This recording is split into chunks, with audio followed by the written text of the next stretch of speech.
শেষ, তারপর চোখ খুলল দুদক। চোরের কাণ্ডের পর নাটকীয় মোড়। চোর মনে করছিল লুট শেষ, কিন্তু জানতো কি দুদকের নজর সবসময় ছিল তার পেছনে। আর যখন চোখ খুলল তখন যেন সব শেষ। সিলেটের কোম্পানীগঞ্জ উপজেলার সাদাপাথর পর্যটন কেন্দ্রে মব মৎস্যবে পাথর লুটের তদন্তে নেমেছে দুর্নীতি দমন কমিশন দুদক। গতকাল বুধবার দুপুরে দুদক সিলেট কার্যালয়ের উপপরিচালক রাফি মোহাম্মদ নাজমুস সাদাতের নেতৃত্বে 9 সদস্যের একটি তদন্ত দল সরেজমিন পরিদর্শন করে অনুসন্ধান শুরু করেছে। পরিদর্শন শেষে রাফি মোহাম্মদ নাজমুস সাদাত বলেন, এটা মূলত স্থানীয় প্রশাসনের দায়িত্ব। এটি প্রশাসনের আরও সতর্ক থাকা প্রয়োজন ছিল, তাদের আরও কার্যকর ভূমিকা রাখা দরকার ছিল। এছাড়া এর সঙ্গে এখানকার প্রভাবশালী ব্যক্তি, স্থানীয় লোকজন, আরও অনেক উচ্চ স্তরের ব্যবসায়ীরা জড়িত বলে শুনতে পাচ্ছি।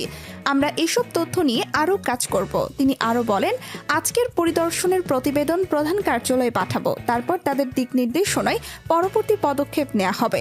যারা এই লুটের সঙ্গে যুক্ত তাদের সবাইকে খুঁজে বের করার চেষ্টা করছি, এরপর আইনগত ব্যবস্থা নেওয়া হবে।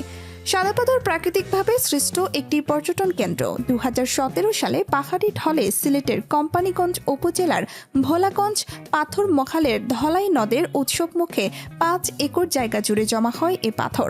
ঢলের তোরে সেখানে সর্বশেষ 1990 সালে একবার পাথর জমা হয়েছিল। সেসব পাথরকে ধলা সোনা বলে অভিহিত করা হয়। তবে পাহাড়ি ঢলের পর লুটপাটে সেসব পাথর নিশ্চিহ্ন হয়ে গিয়েছিল।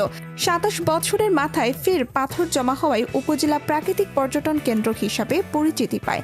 ওপারে ভারতের মেঘালয় রাজ্যের পাহাড়ি অঞ্চল লুংলংপঞ্জি ও শিলংয়ের চেরাপুঞ্জি। সেখানকার ঝর্ণা থেকে সারা বছর নদের পানি প্রবাহমান থাকে এবং বৃষ্টিবহুল চেরাপুঞ্জির পাদদেশ থেকে বর্ষার ঢালের পানির সঙ্গে পাহাড় থেকে পাথর খণ্ড এপারে নেমে আসে। ভেসে আসা এই পাথর উত্তোলিত বা আমদানি করা পাথরের চেয়ে দামি। এটির কদরও বেশি, ব্যবহৃত হয় স্থাপত্য কাজে। কিন্তু গত বছরের 5 আগস্ট সাদাপাথর এলাকা প্রথম দফায় লুটপাট হয়। এরপর বছর জুড়ে লুটপাট চলে। সর্বশেষ পাহাড়ি ঢল নামলে সেখানকার অনেকটা মব মৎস্যবে মেতে চলে পাথর লুটপাট। এ নিয়ে খবরের কাগজে মব মৎস্যবে সাদা পাথরের সর্বনাশ শিরোনামে একটি প্রতিবেদন ও ডিজিটাল প্ল্যাটফর্মে ভিডিও প্রতিবেদন প্রকাশ হলে পরদিন রবিবার থেকে বিভিন্ন গণমাধ্যম সংবাদ প্রকাশ শুরু হয়।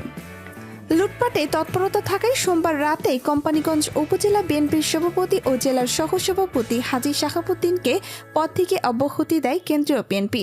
পরদিন মঙ্গলবার থেকে সাদাপাথর এলাকায় পরিস্থিতি বদলায় এবং প্রশাসনও নড়ে চড়ে বসে। আপনি কি মনে করেন প্রশাসন যথেষ্ট করণীয় করেছে?